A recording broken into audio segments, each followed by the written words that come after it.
count 1, 2, 3. Don't just let the music get into it. Won't you dance with me?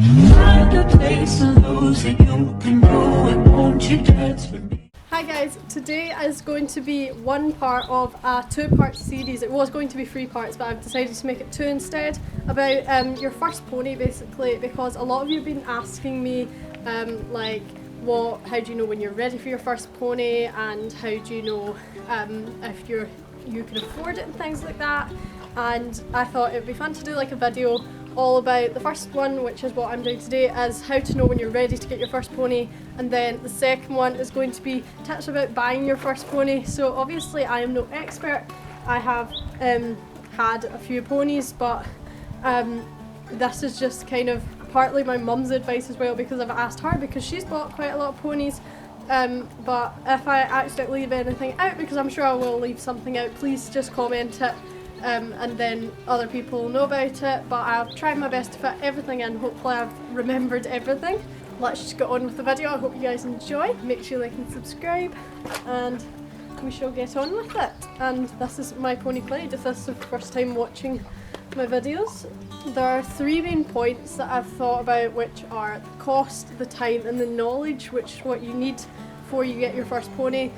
The first thing, costs. I'm just going to name some things that you need to consider if you can afford a pony, because obviously you need to make sure you can afford it. It's quite a lot of money obviously, and it's not just you buy the pony and then you don't need to pay for anything. It is constant. First thing is vet bills. You will probably experience a lot of vet bills. You need to get them wormed, you need to get them vaccinated a lot of the time, so that costs quite a lot of money. And also you need to have money aside just in case something happens to your pony, so that you can pay to have them get help basically.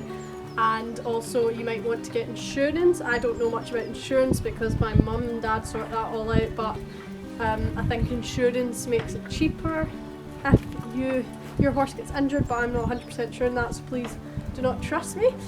The next thing is money for the farrier, because the farrier needs to come every so often. Even if your horse doesn't have shoes, you will need the farrier so that they can check their feet and maybe like sort, you know, I don't really know what the farrier does, but yeah, you need money aside for a farrier. You need money aside for livery, because like, what are you doing, Cheeky? Not your leg. You need money aside for livery, because obviously you need a place for your horse to stay. We are really lucky, we have the horses at our house now, but for the first 11 or 12 years of my life we had them at a DIY yard. I would say for your first pony, if neither of your parents have any horse knowledge, you would want to be at like a livery yard, so that there's people there to help you if you don't really know what you're doing. And obviously you want the best place possible for your horse to stay. The next thing is hay and feed. That cost a lot of money, but you need to make sure that they have good food. You also need to have money for bedding, because horses, back Clyde, good boy, horses need a lot of, most horses, yeah, you need bedding, and if you're not going to get bedding you probably need mats for their stable, and they cost quite a lot of money as well. And also you need money for like tack and rugs and head collars, just little extra things like that. There's quite a lot of things you need to make sure you've got the money for, but it's obviously important that you can know you've got the money to do it, so that when you get the horse you can afford to look after it properly, so that it has a happy life really.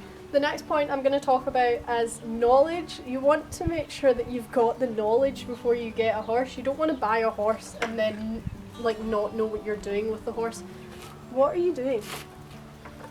Obviously I was really lucky that my mum and gran, and my dad a bit as well, have lots of knowledge on horses. I did also have to wait a few years of riding before I got my own pony, so that my gran and my mum knew that I knew what I was doing basically. You need to know the basics, like if you're going to ride the horse you need to know how to tack it up, you need to know how to look after it, you need to know what kind of feed to get for it. Oh, I love you too. You need to know how much grass it's getting. You need to know when your horse is getting a bit on the chubby side, so that they don't get colic or laminitis or anything like that, you need to know what things are poisonous for horses as well. You need to know when the horse looks ill, you need to know the signs, but you do need to know these kind of things. And as I said earlier, maybe if neither of your parents have any experience with horses and you think you're ready, it would be best to maybe keep your horse at a livery yard at the start, just so that there's other people around to help you out if you get stuck or you don't know something, and then they can also keep an eye on your horse as well. The third point is time. You really need to make sure you've got enough time. Having horses is like a full-time job. You cannot just come down like once a week. It doesn't work like that. You need to make sure you've got all the time for them, because they really need seen to twice a day, once a day at the very minimum, and because they always need their right rugs changed, and they need to be moved fields sometimes. They need to pick the poos out every day. You need to change their waters. You need to feed them. You need to give them cuddles and groom them every so often as well. I try and groom Clyde every day, especially now when we're off school, but obviously I can't groom him every single day when we're at school because that's a lot to do. Clyde's enjoying scratch, as you can see. This was quite a short video, but I hope it has helped a bit with like what you need to know before you get your first horse and look into it.